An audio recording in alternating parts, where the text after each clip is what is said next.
So going to be doing some pre-market analysis for today, but not going to be trading because Jimmy Carter died, and apparently it shuts down the market.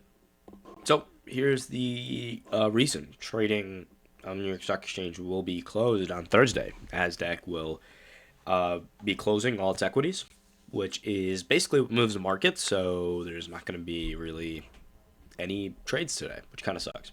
I didn't even know that you could just shut the market down like this, but still going to do a recap of what I would be looking for today anyways.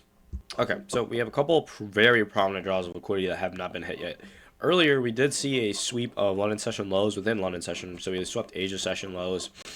We were within this bear or bullish order block, and had actually a really good reaction out of it. So if you caught this, was pretty much right. I mean, it's literally a reversal, so this would have been a bomb ass trade actually. I mean, if you literally just waited for liquidity sweep, order block, breaking structure to the upside, you probably could have got in like right on this break of structure, right here, this candle closure up here.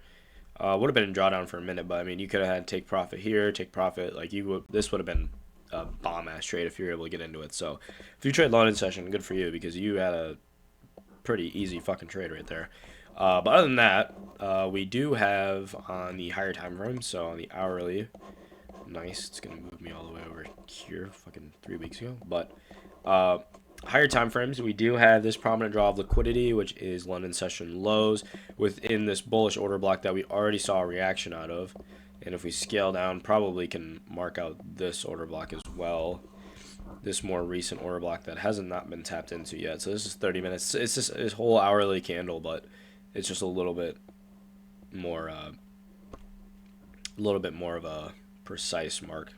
So that's a pretty prominent draw of liquidity right there, I would have to say. London session lows, so that's what I would be looking for if the market decided to be open.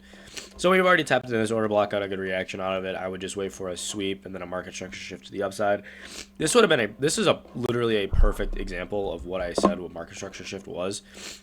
So right here we get a high formed here, right? We get a low swept, we get a complete closure above this high, right on above this liquidity sweep, and then we get a closure above, and you enter and you absolutely munch take profit. So that is literally what I look for, that market structure shift, which tends to happen quite often.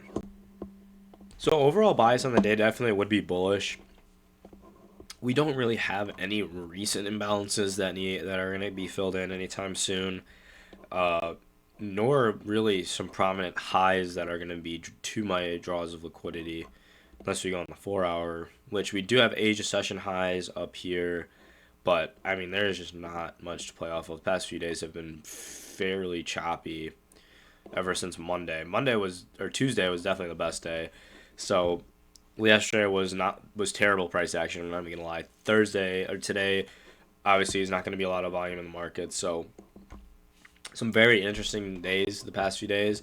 And tomorrow is going to be very interesting to see how this plays out within market being open. So, going to be interesting to see how price action develops tomorrow. But like I said, this would probably be an A+ setup right here, especially tapping into this newer order block that obviously we formed and gotten a reaction out of already, and this hourly order block right here that we have gotten a liquidity sweep and a break of structure, or another good reaction. So a couple bullish order blocks right here I think would be good. Again, this is a really strong draw of liquidity right here and a very strong draw of liquidity here as well. So I mean, that's what I would look for if, this was going to be moving at all, but it's not going to. It's open, like, it's closed. Literally says it's closed. Okay, 9:30 it closed. Okay, so I guess we'll be waiting to trade tomorrow again. So that's pretty much it for market recap today. Not too much. That's what I would look for, and it's not there, so I'm still going to do the recap, but that's pretty much it.